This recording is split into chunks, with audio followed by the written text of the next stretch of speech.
Vamos agora falar de incompetências. Falamos antes de competências, agora vamos falar das incompetências relativas e absolutas. Já analisamos primeiramente a respeito do grau de jurisdição, primeiro e segundo grau, seja federal, seja estadual, na cível, que nós sabemos que a jurisdição ela é una, mas existem as suas competências. E nós temos quem são os competentes para dizer o direito em primeiro grau, os juízes, em segundo grau seriam os desembargadores e em terceiro grau, que é as cortes superiores, seriam os ministros. E também temos aqueles que irão dizer o direito em grau especial. Não falamos de quarto grau, nós falamos de grau especial, que é a Suprema Corte. Porque a Suprema Corte vai decidir todos os casos, seja trabalhista, seja eleitoral, militar, civil, penal, tudo vai parar no STF quando há uma afronta à Constituição Federal, que é caso, inclusive, de recurso extraordinário, que quando estivermos trabalhando com recursos, nós iremos falar bem mais explicitamente sobre esse tipo de recurso. Mas vamos falar das incompetências. Eu tenho dois tipos de incompetência, absoluta e relativa. Incompetência absoluta é aquela que não aceita a mudança da competência do juízo. Ou seja, José e Maria se envolvem em um acidente de trânsito por culpa exclusiva de José. Maria vai propor a ação do acidente de trânsito no Tribunal de Justiça, diretamente. Pode? Não. Porque quem é competente para analisar o acidente de trânsito seria as varas ou o juizado, dependendo do valor da causa. Então, não poderia Maria ingressar diretamente com essa ação reparatória diretamente no tribunal. Ou então ir na Justiça do Trabalho para pleitear a reparação civil por acidente de trânsito. Justiça do Trabalho analisa as matérias trabalhistas, ou vice-versa. Isso, quando é em relação à matéria, eu estou diante de uma incompetência absoluta.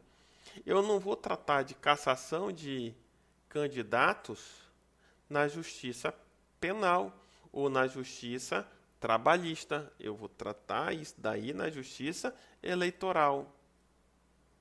Ah, mas as partes podem eleger um foro? Não pode eleger o foro. Isso é absoluto e nós vamos analisar já já. Então, o artigo 64, ele fala da incompetência absoluta e a competência relativa. Elas têm algumas peculiaridades? Tem. O ponto em comum, ambas, seja incompetência relativa como absoluta, elas sempre serão tratadas como matérias de preliminar de contestação. Logo, quem pode alegar? Tão somente o réu. Se o autor propõe uma ação errada, ele não pode, pela sua estupidez, querer se beneficiar para extinguir um processo. A incompetência absoluta, ela pode ser alegada em qualquer tempo ou grau jurisdicional. Em qualquer fase do processo, qualquer tempo, ele pode alegar absoluta.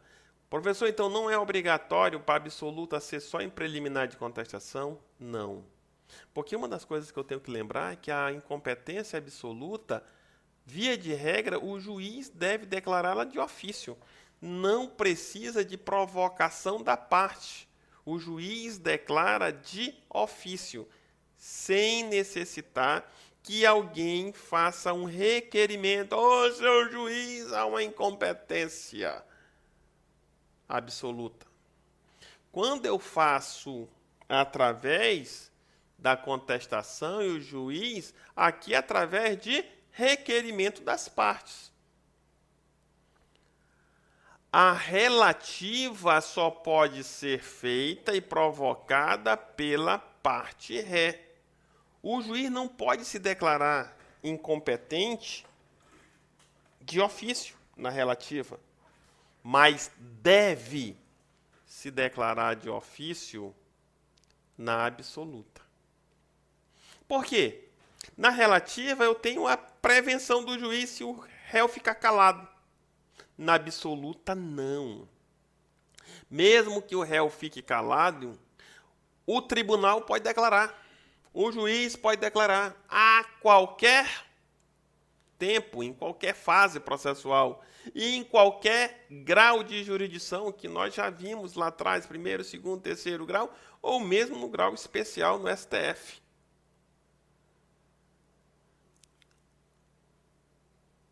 Como é que ficaria mais ou menos a alegação da incompetência relativa absoluta? O autor entrou com a petição inicial, ele não pode alegar a incompetência aqui, ele já vai para o juízo competente. Quem vai falar isso daqui, ou há uma incompetência, se o juiz não fez no juízo de admissibilidade, as partes têm o direito de manifestar na contestação. Sendo que, se o réu não manifesta a incompetência relativa, o juiz fica prevento. Se o réu se manifestar, o juiz automaticamente vai ter que analisar se realmente trata e, reconhecendo, ele manda para o juízo competente. Se ele não reconhecer, ele vai continuar o processo e que a parte entre com os agravos de instrumento, porque isso aqui vai ser uma decisão interlocutória. Tratando-se de uma absoluta, o juiz reconheceu realmente, trata de ação absoluta, aqui, via de regra, o juiz extingue o processo. Se ele reconhecer, ele extingue o processo. Se ele não reconhecer, ele dá continuidade ao processo. Se ele não reconhecer a incompetência, continua o processo. Reconhecendo, extingue-se o processo. Vamos ver a diferença entre eles? Incompetência relativa. Qual é o momento? O momento da alegação tem que ser na contestação. Na primeira vez que manifestou nos autos, já se manifesta da incompetência. Se não, qual é a sanção se ele não se manifestar no primeiro momento? O juiz torna-se prevento. Prorroga-se a competência. A prorrogação da competência. E na absoluta? Se as partes não se manifestar, não há prorrogação porque ela pode ser alegada em qualquer grau e fase processual. Em qualquer grau de jurisdição ou fase processual. Pode ser declarada de ofício pelo juiz ou requerido pela parte ré. A incompetência absoluta, a relativa, melhor dizendo, não pode ser declarada de ofício pelo juiz. Somente a absoluta. Se o réu não se manifesta nos autos no primeiro momento, não tem outra oportunidade. O juiz torna-se prevento, prorroga-se a competência. Ele era antes incompetente, tornou-se competente. Prorrogou-se a competência. O que acontece com os atos já praticados na relativa? Por exemplo, o artigo 240 diz, se o juiz citar, sendo a citação feita por juiz incompetente, aquela tem validade. Professor, e após isso, por exemplo, na contestação, o réu alega incompetência relativa. Os atos passados têm validade. É convalidado pelo próximo juiz. O juiz só vai passar para o juiz competente. E na absoluta? Os atos já praticados vão conservar os efeitos até que o juiz competente o convalide ou anule. mas ele conserva todos os efeitos até o juiz competente em convalidar ou anular os atos que já foram praticados. É o juízo competente que vai dizer. Quem pode provocar? A relativa? Somente a parte ré. E absoluta? Pode ser de ofício, pelo próprio julgador, pelo magistrado, ou a requerimento das partes interessadas, ré ou terceiro interessado.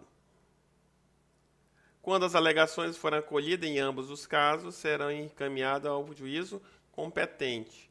Mas, via de regra, quando tem na absoluta, via de regra o processo é extinto. É a praxis, é mais rápido extinguir o processo para que o cara entre no juízo correto e não tenha um problema da litispendência. Demora mais encaminhar o processo. Tutelas. Agora vamos falar das tutelas provisórias.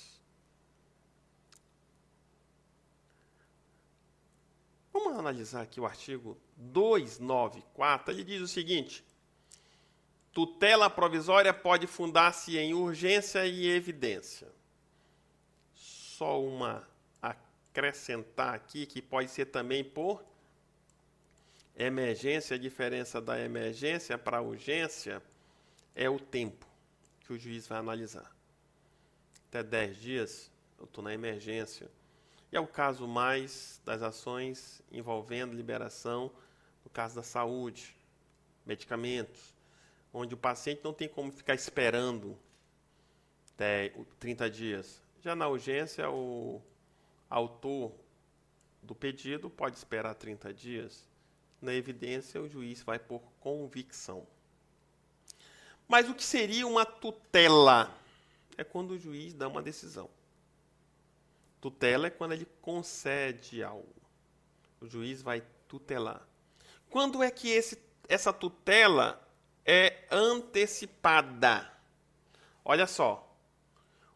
A regra é que eu fiz o pedido e o juiz vai julgar através de uma sentença. Sentença dá uma tutela definitiva. Assim como os acórdãos são tutelas, são decisões definitivas, que só vai ser alterado em outro grau de jurisdição. Quando eu falo de tutelas antecipadas, olha só, o efeito da decisão que eu só teria com a sentença vai ser antecipado. Antecipa-se os efeitos da decisão definitiva, que pode demorar aqui meses ou anos, o juiz antecipa. Para quê? Para que dê um resultado útil ao processo. A demora pode trazer riscos de prejuízo a resultado útil ao processo. Ou dano mesmo ao autor que está querendo aquela tutela. Só que quando ele antecipa essa tutela, ela será dada em caráter provisório. Mas por que, professor, em caráter provisório? Porque os efeitos dessa tutela vão durar tão somente até o momento em que o juiz dê uma tutela definitiva. Ela não passa os efeitos dela após a tutela definitiva. E essa tutela provisória pode ser confirmada ou revogada na definitiva. O juiz pode confirmar ou revogar. Por exemplo,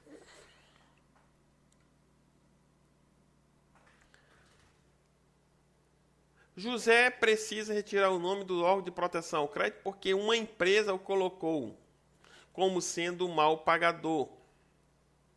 José está querendo comprar um veículo e é urgente porque tem uma promoção. E se ele perder essa promoção, ele não consegue obter essas vantagens feitas pelas montadoras. José ingressa com uma ação e pede urgentemente que se retire o nome dele dos órgãos de proteção ao crédito para que ele possa fazer esse negócio. Ele vai ter uma tutela provisória. Essa tutela pode ser cortada lá na decisão, na definitiva, se o juiz entender que realmente era justa a inscrição nos órgãos de proteção ao crédito. Essa tutela antecipada é dada através de uma decisão interlocutória.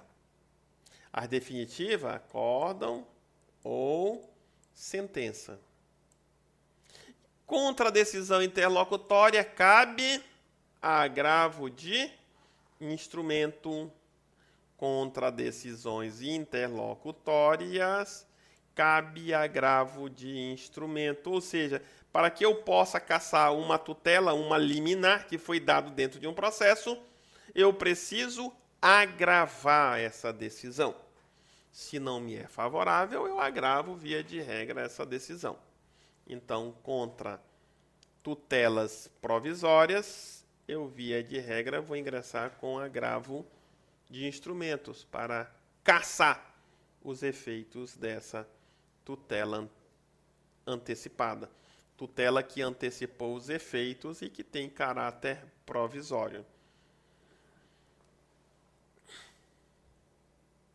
E tutelas de urgência é diferente de tutelas de evidência.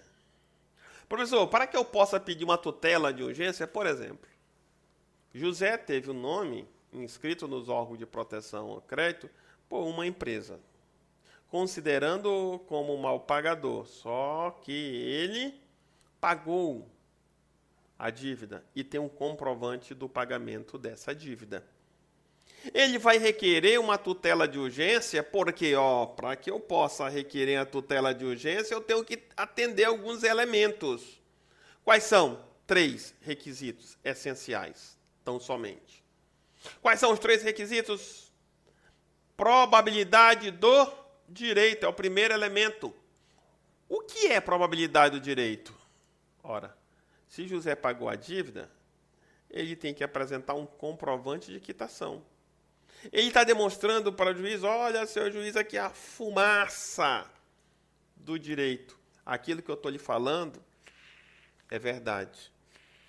Eu não estou mentindo. Tenha um indício de verdade naquilo que ele está alegando. Mas basta só ter esse indício de verdade? Não. José tem que também demonstrar qual é o perigo de dano que ele está tendo, ou perigo de risco em relação ao resultado útil dentro desse processo. Ora, seu juiz, se você não me der a tutela agora e eu quero retirar meu nome do órgão de proteção ao crédito, porque eu tenho que participar dessa promoção. E essa promoção já vai acabar, e se eu perder essa promoção, quando você tirar meu nome do órgão de proteção ao crédito, eu não vou precisar mais, a promoção já acabou. Que utilidade vai ter a tua tutela se ela vir tarde? Então, para não haver um risco dessa tutela, quando vir tardiamente, não ter mais efeito útil, ele tem que demonstrar qual é esse perigo, qual é esse dano que ele pode sofrer se não receber, se essa tutela, os efeitos da tutela não forem antecipados. Mas, professor, para nisso daí? É lógico que não. O juiz não vai querer dar uma decisão sabendo lá na frente que ele pode sofrer os efeitos dessa decisão. Ele tem que trabalhar sempre em cima de uma segurança jurídica. A segurança jurídica ele tem a probabilidade do direito. Beleza, que pode ser revertida. Ele sabe que tem um risco de que, se demorar a dar essa decisão, o resultado, quando vir, não tem mais utilidade para a parte que está requerendo. E também ele tem que ter a segurança de que, não há perigo de se reverter os efeitos da decisão. Lembra que é uma tutela provisória. Tutela de urgência é uma tutela provisória. E se é provisória, os efeitos podem ser revogados quando ele der a decisão definitiva. Então, não pode ter risco de também de não conseguir fazer a reversão, revogar os efeitos da decisão. Se houver perigo de irreversibilidade que pode causar prejuízo para a outra parte, o juiz na segurança jurídica não vai conceder. Então, para que eu possa pedir do magistrado a tutela de urgência, eu sempre tenho que trazer 3 elementos para ele.